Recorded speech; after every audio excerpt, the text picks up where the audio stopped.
Se retrouver face à une personne qui vient de subir un deuil n'est jamais une chose aisée. Bonjour à tous, je suis Stéphanie Langlais du blog ethnotravels.com sur le voyage ethnographique au Pays Basque et en Asie.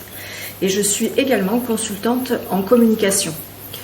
Et aujourd'hui, je vais vous apporter des éléments pour pouvoir faire face à ce genre de situation où vous vous retrouvez devant une personne qui vient de subir un deuil et qui est donc dans un état de traumatisme, de choc.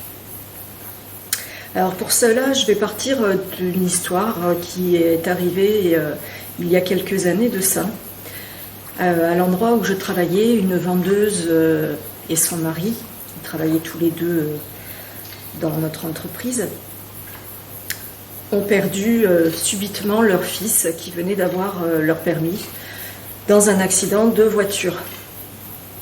Donc leur fils est parti le soir pour aller faire la fête avec ses copains et au petit matin il a été retrouvé mort dans le fossé. Alors évidemment c'est un traumatisme et un deuil extrêmement brutal et les deux parents ont géré chacun à leur façon. Le papa a réussi à reprendre le travail assez rapidement, ça lui permettait de se changer les idées. Par contre, la maman, la vendeuse, elle n'arrivait pas à surmonter le deuil et à penser à autre chose.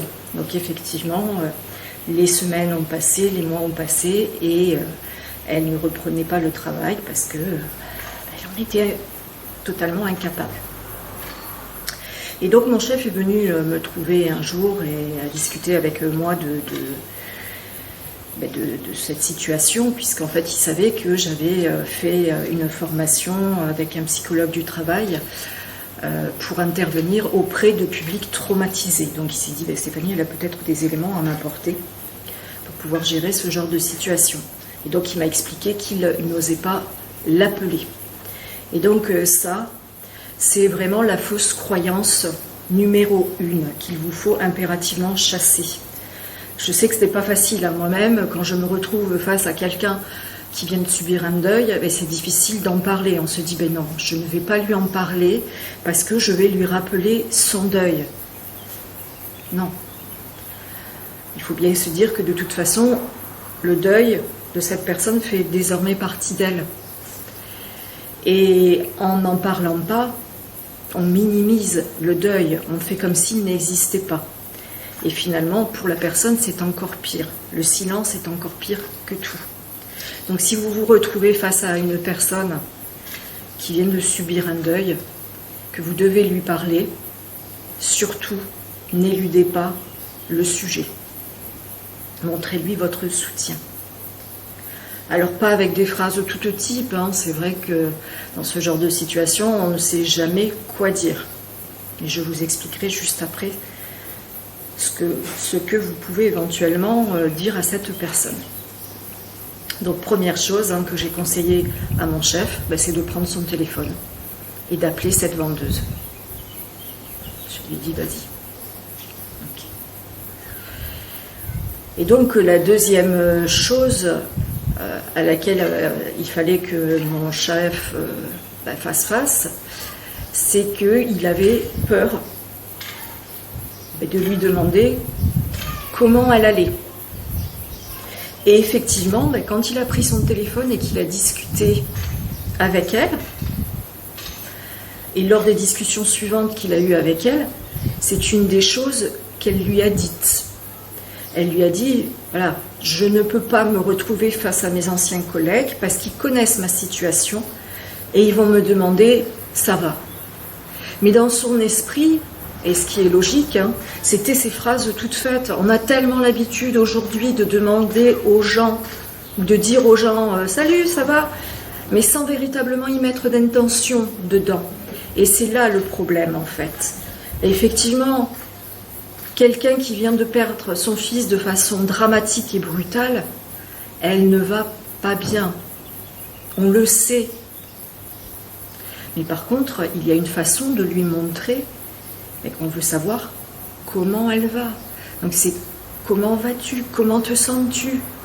Si tu as besoin de parler, je suis là, n'hésite pas. de l'intention. Vraiment mettre de l'intention dans les mots qu'on emploie avec la personne, pour lui montrer qu'on est à l'écoute et qu'on ne minimise pas. Et donc la troisième chose dont avait peur mon chef, c'était sa troisième idée reçue, c'était de se dire non, je ne peux pas l'appeler, j'ai trop peur d'être maladroit. Alors ce n'est pas lui qui me l'a dit, c'est moi qui lui ai dit, parce que je sais qu'effectivement c'est quelque chose d'inconscient. Inconsciemment on se dit non, je ne peux pas parler à cette personne-là, je risque de dire des choses maladroites. Chassez-vous cette fausse idée de la tête. Même si vous dites quelque chose qui vous semble maladroit à vous, ce n'est pas grave. Le principal, c'est de parler à la personne, de montrer votre soutien, de montrer que vous êtes là et qu'elle n'est pas seule. Et donc, en l'occurrence, à la suite de cette discussion avec mon chef, effectivement, il a pris son téléphone et il a appelé la vendeuse. Et il lui a montré qu'il était à l'écoute, qu'il voulait savoir comment elle allait véritablement, et qu'il n'hésitait pas à parler de son deuil. Et que s'est-il passé? Eh bien, la vendeuse, ça lui a fait énormément de bien que le responsable départemental prenne son téléphone et prenne de ses nouvelles. Et alors que cette vendeuse, c'était un petit peu le silence radio depuis des semaines, voire des mois, le lendemain, elle-même a pris son téléphone pour rappeler mon chef et en lui disant, mais voilà monsieur, je voudrais qu'on convienne d'un rendez-vous, qu'on se rencontre tous les deux pour pouvoir discuter des conditions de ma reprise. C'était gagné.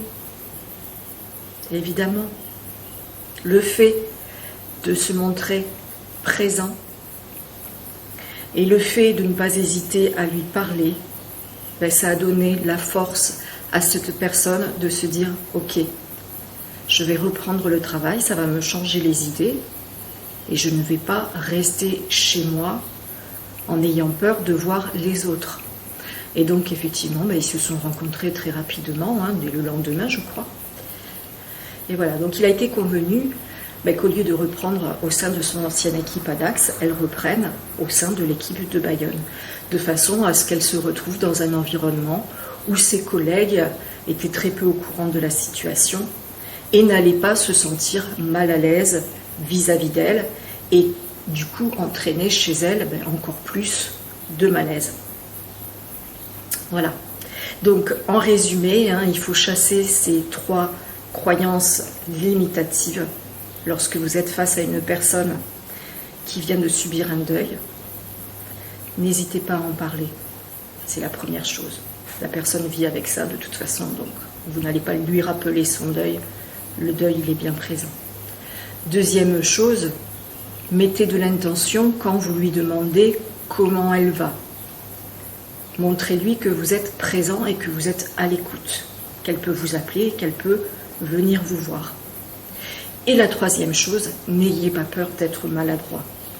La personne, elle a simplement besoin qu'on lui montre qu'on est là et qu'on la soutient. Voilà, j'espère que cette vidéo vous sera utile. Si vous l'avez aimée, n'hésitez pas à la partager avec vos amis et votre famille. Et abonnez-vous également à ma chaîne. Vous avez normalement le petit lien qui va s'afficher au milieu de l'écran. Vous l'avez également, vous avez le bouton juste en dessous, s'abonner. Et surtout, n'oubliez pas d'activer la clochette de notification de façon à recevoir une notification à chaque fois que je publie une nouvelle vidéo. J'en publie une chaque jour à 17h. À bientôt.